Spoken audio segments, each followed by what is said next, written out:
ಹಾಸನದಲ್ಲಿ ಮಳೆಯ ಅಬ್ಬರ ಇನ್ನೂ ಕೂಡ ಮುಂದುವರಿತಾನೆ ಇದೆ. ಸಕಲೇಶಪುರದಲ್ಲಿ ಒಂದು ಕಡೆಯ ಗುಡ್ಡ ಕುಸಿತವನ್ನು ನಾವು ಈಗ ತಾನೇ ಗಮನಿಸಿದ್ವಿ. ಅದೇ ರೀತಿಯ ಗುಡ್ಡ ಕುಸಿತ ಮತ್ತೊಂದು ಕಡೆ ಆಗಿದೆ.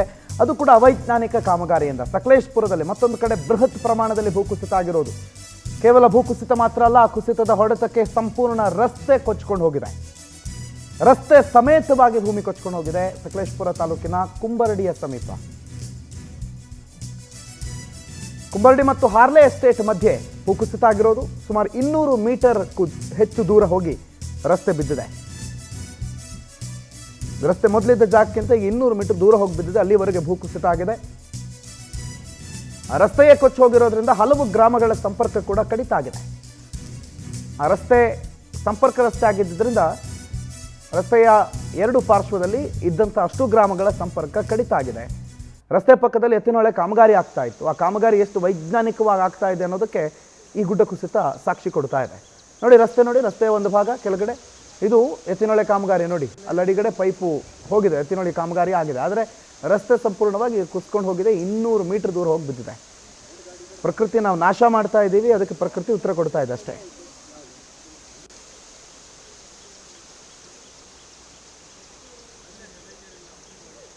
ಈ ಬಗ್ಗೆ ನಮ್ಮ ಪ್ರತಿನಿಧಿ ಸಚಿನ್ ಒಂದು ಪ್ರತ್ಯಕ್ಷ ವರದಿ ಕೊಟ್ಟಿದ್ದಾರೆ, ಬನ್ನಿ ನೋಡೋಣ. ಹಾಸನ ಜಿಲ್ಲೆಯ ಮಲೆನಾಡು ಭಾಗದಲ್ಲಿ ಮಳೆಯ ಆರ್ಭಟ ಇಂದು ಕೂಡ ಮುಂದುವರೆದಿರ್ತಕ್ಕಂಥದ್ದು. ಕಳೆದ 20 ದಿನಗಳಿಂದ ಹಾಸನ ಜಿಲ್ಲೆಯ ಮಲೆನಾಡು ಭಾಗ ಆಗಿರ್ತಕ್ಕಂಥ ಸಕಲೇಶಪುರದಲ್ಲಿ ಧಾರಾಕಾರ ಮಳೆಯಾಗುತ್ತಿದ್ದು ಸಾಕಷ್ಟು ಅನಾಹುತಗಳ ಸರಮಾಲೆನೇ ಮುಂದುವರೆದಿದೆ ಅಂತಲೇ ಹೇಳ್ಬೋದು. ಅಷ್ಟೇ ಅಲ್ಲದೆ ರಾಷ್ಟ್ರೀಯ ಹೆದ್ದಾರಿ 75ರಲ್ಲೂ ಕೂಡ ಭೂ ಕುಸಿತ ಉಂಟಾಗಿದೆ. ಅಷ್ಟೇ ಅಲ್ಲದೆ ಹಾರ್ಲೆ ಕೂಡಿಗೆ ಬಳಿ ಕೂಡ ಒಂದು ಬೃಹತ್ ಗಾತ್ರದ ರಸ್ತೆ ಸಂಪರ್ಕ ಈಗ ಕಟ್ಟಾಗಿರ್ತಕ್ಕಂಥದ್ದು. ಭೂ ಕುಸಿತದಾಗಿ ರಸ್ತೆ ಸಂಪೂರ್ಣವಾಗಿ ಕೊಚ್ಚೋಗಿದೆ. ನಾವೀಗ ಹಾರ್ಲೆ ಕೂಡಿಗೆಯಲ್ಲಿದ್ದೀವಿ. ಇಲ್ಲಿ ನೋಡ್ಬೋದು ಸುಮಾರು 200ರಿಂದ 300 ಅಡಿಯಷ್ಟು ಆಳಕ್ಕೆ ರಸ್ತೆ ಸಂಪರ್ಕ ಕಟ್ಟಾಗಿರ್ತಕ್ಕಂಥದ್ದು. ಹಾರ್ಲೆ ಕೂಡಿಗೆಯಿಂದ ಸುಮಾರು 15ರಿಂದ 20 ಹಳ್ಳಿಗಳಿಗೆ ಸಂಪರ್ಕ ಮಾಡುವಂತಹ ಇದು ರಸ್ತೆ ಇದಾಗಿದೆ. ಒಂದು ವೇಳೆ ರಾಷ್ಟ್ರೀಯ ಹೆದ್ದಾರಿ 75 ಏನಾದರೂ ಶಿರಾಡಿ ರಸ್ತೆ ಬಂದಾದರೆ ಈ ಒಂದು ಏನು ರಸ್ತೆ ಮುಖಾಂತರ ಏನು ವಾಹನಗಳು ಸಂಚರಿಸುವಂತಹ ಒಂದು ಸಾಧ್ಯತೆ ಕೂಡ ಇತ್ತು. ಆದರೆ ಈ ಒಂದು ರಸ್ತೆ ಕೂಡ ನಿನ್ನೆ ರಾತ್ರಿ ಸುರಿದಂತಹ ಧಾರಾಕಾರ ಮಳೆಯಿಂದಾಗಿ ಇವತ್ತು ಬೆಳಗಿನ ಜಾವದಲ್ಲಿ ರಸ್ತೆ ಸಂಪೂರ್ಣವಾಗಿ ಕುಸಿದು ತೋಟಕ್ಕೆ ನುಗ್ಗಿರ್ತಕ್ಕಂಥ ನೋಡ್ಬೋದು. ಏನು ಈ ತೋಟದಲ್ಲಿದ್ದಂತಹ ಮರಗಳಾಗಿರ್ಬೋದು, ಕಾಫಿ ಗಿಡಗಳು ಎಲ್ಲವೂ ಕೂಡ ಸಂಪೂರ್ಣವಾಗಿ ಕೊಚ್ಚಿ ಕೆರೆಯಲ್ಲಿ ಹೋಗಿರ್ತಕ್ಕಂಥದ್ದು. ಏನು ಒಂದು ಸಿಮೆಂಟ್ ರಸ್ತೆ ಇದೆ, ಸಿಮೆಂಟ್ ರಸ್ತೆ ಸಂಪೂರ್ಣವಾಗಿ ಬಿರುಕು ಬಿಟ್ಟಿರ್ತಕ್ಕಂಥದ್ದು. ಇನ್ನೂ ಕೂಡ ಮಳೆ ಇದೇ ರೀತಿ ಮುಂದುವರೆದ್ರೆ ಈ ರಸ್ತೆ ಸಂಪೂರ್ಣವಾಗಿ ಕೊಚ್ಚಿ ಹೋಗೋದ್ರಲ್ಲಿ ಯಾವುದೇ ರೀತಿಯಾದ ಅನುಮಾನ ಅಲ್ಲ. ಈ ಬಗ್ಗೆ ಮಾತಾಡಲಿಕ್ಕೆ ಸಾರ್ವಜನಿಕರು ಕೂಡ ಇದ್ದಾರೆ, ಈ ಒಂದು ಗ್ರಾಮಸ್ಥರು ಕೂಡ ಇದ್ದಾರೆ.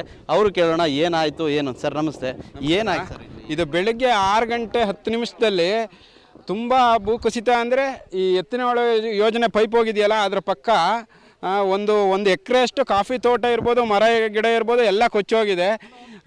ಇದೇನಾದರೂ 6 ಗಂಟೆ 10 ನಿಮಿಷದಲ್ಲಿ ಆಗದಲ್ಲೇ 7 ಗಂಟೆ ನಂತರ ಆಗಿದ್ದರೆ ಶಾಲಾ ಮಕ್ಕಳಿರ್ಬೋದು, ಕೂಲಿ ಕಾರ್ಮಿಕರಾಗಿರ್ಬೋದು, ಈ ರಸ್ತೆಯಲ್ಲಿ ತುಂಬ ವೆಹಿಕಲ್ ತಿರುಗಾಡ್ತವೆ. ಭಾರಿ ಅನಾಹುತ ತಪ್ಪಿದೆ 6 ಗಂಟೆಯಲ್ಲಿ ಆಗಿರೋದ್ರಿಂದ. ಈ ಭೂಕುಸಿತ ಆಗೋದಕ್ಕೆ ಕಾರಣ ಎತ್ತಿನಹೊಳೆ ಅವೈಜ್ಞಾನಿಕ ಕಾಮಗಾರಿಯೇ ಕಾರಣ. ರಸ್ತೆ ಬದಿ ಇಡೀ ಹಾರ್ಲೆ ಕೂಡಿಗೆಯಿಂದ ಹಿಡಿದು ಮಲ್ಲಗದ್ದೆವರೆಗೂ ರಸ್ತೆ ಪಕ್ಕದಲ್ಲೇ ಪೈಪ್ಲೈನ್ನ ತಗೊಂಡೋಗಿರೋದ್ರಿಂದ ಈ ರೀತಿ ಒಂದು 4ರಿಂದ 5 ಕಡೆ ಭೂಕುಸಿತ ಆಗಿದೆ.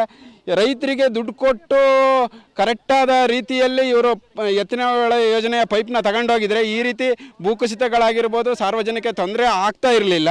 ಸರ್, ಈ ಒಂದು ರಸ್ತೆ ಕಟ್ಟಾಗಿರೋದ್ರಿಂದ ಎಷ್ಟು ಹಳ್ಳಿಗಳಿಗೆ ಸಂಪರ್ಕ? ಸರ್, ಈ ಒಂದು ರಸ್ತೆ ಕಟ್ಟಾಗಿರೋದ್ರಿಂದ ಸುಮಾರು ಈ ಮುಂದಕ್ಕೆ 25ರಿಂದ 30 ಹಳ್ಳಿ ಗ್ರಾಮಗಳಿದ್ದಾವೆ. 30 ಹಳ್ಳಿ ಗ್ರಾಮಗಳಲ್ಲಿ ಎಲ್ಲ ಗ್ರಾಮಗಳಿಂದ ಶಾಲಾ ಮಕ್ಕಳು ಶಾಲೆಗಳಿಗೆ, ಕಾಲೇಜುಗಳಿಗೆ ಹೋಗ್ತಿದ್ದಾರೆ.